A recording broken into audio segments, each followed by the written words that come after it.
Now back in the POS sale again, I want to show you now the situation when it comes to a subsidy. So as I was mentioning before, by doing the mapping convention now, we've actually made the system a lot easier to actually put the data through the POS capture. And again, it is now less prone to mistakes because the administrator maps the product once and then the actual front of house sales staff cannot get around it. So say for example, if I'm selling this iPhone now on sub, I'm now going to go through and choose the appropriate serial number, standard practice.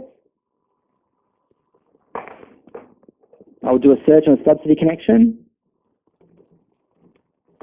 Just as a test customer, say for example. Okay, phone number goes in as per standard practice. So again, this is all the same as you would normally do, guys. So next, so it's a contract. It is a GSM contract. I'm going to do a recon to this one here. Again, handset contract and a subsidy.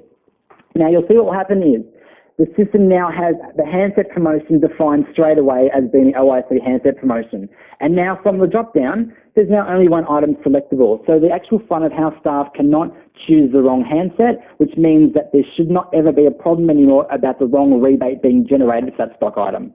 Okay, so this is where the mapping goes back. Instead of actually having to flick through 140 odd records, we've now actually made the system only show one based on what the administrator has mapped to that product code.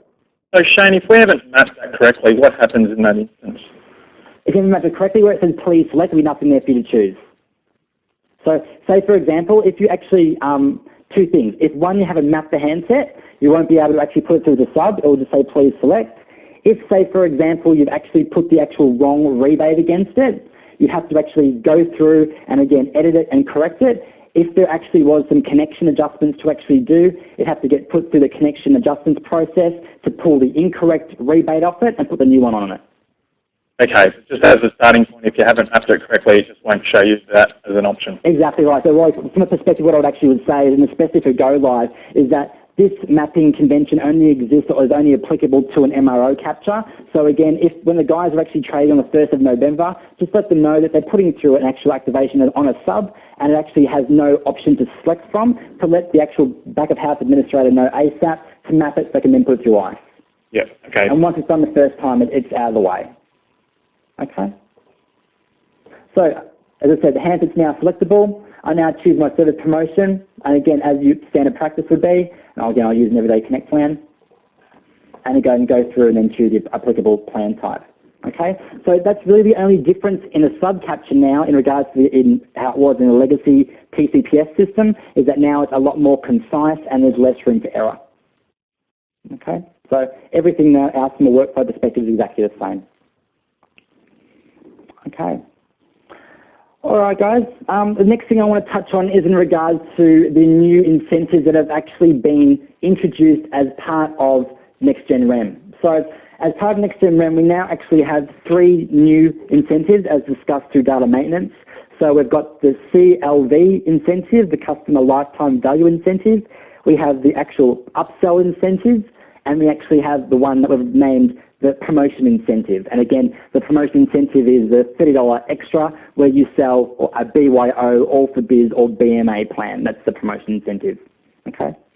Now, at the moment, in regards to the first stage of the actual NextGen REM program, we've got one of 2 ways we can actually accrue the CLV and the actual upsell incentive on the sale.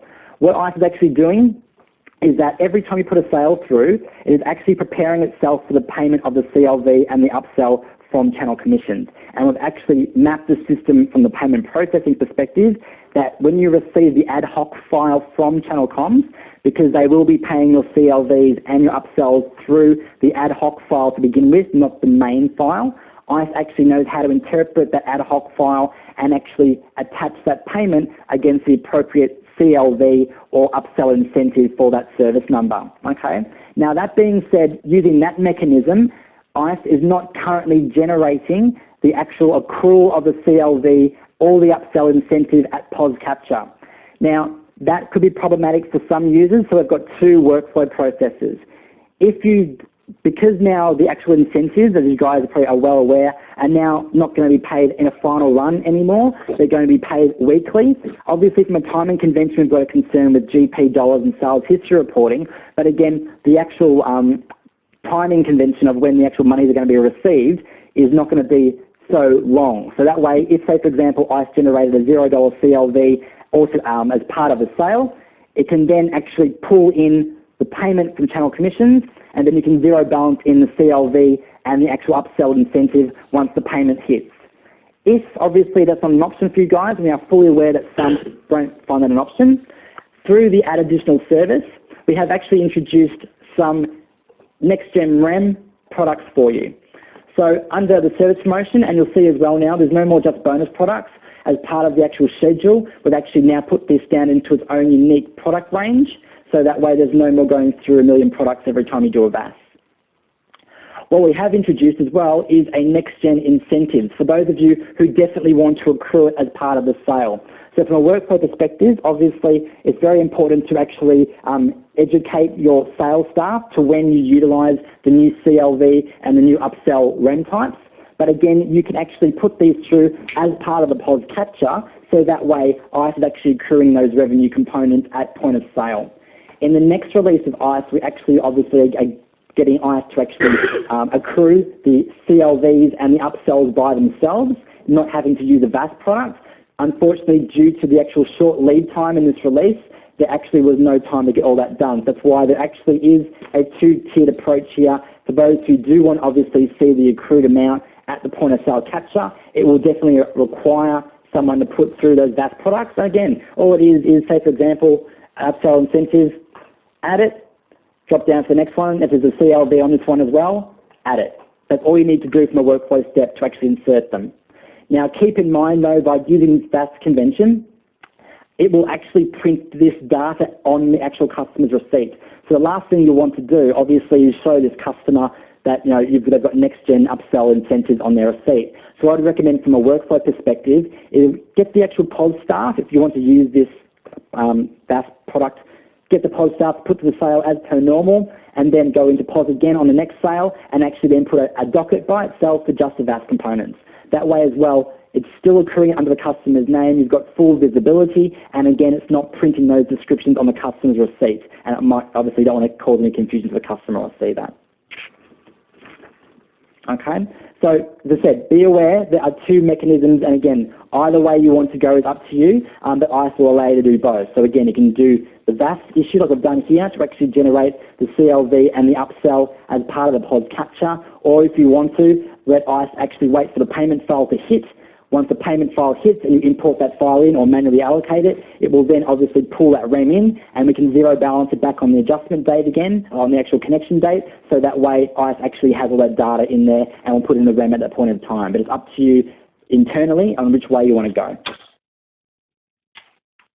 Okay, like I said, in the next product and the next release of this phase project, we will actually have the system being able to understand the CLV incentives from CCG that have arisen, and that way it will auto-do it without having to actually require the end user to actually insert these products as part of the capture mechanism. Okay.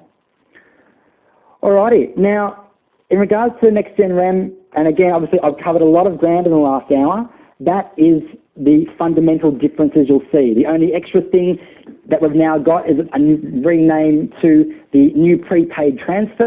It is now called a prepaid to postpaid migration, but again, it's the same fundamental as the new prepaid transfer mechanism was. So we've just renamed that for you.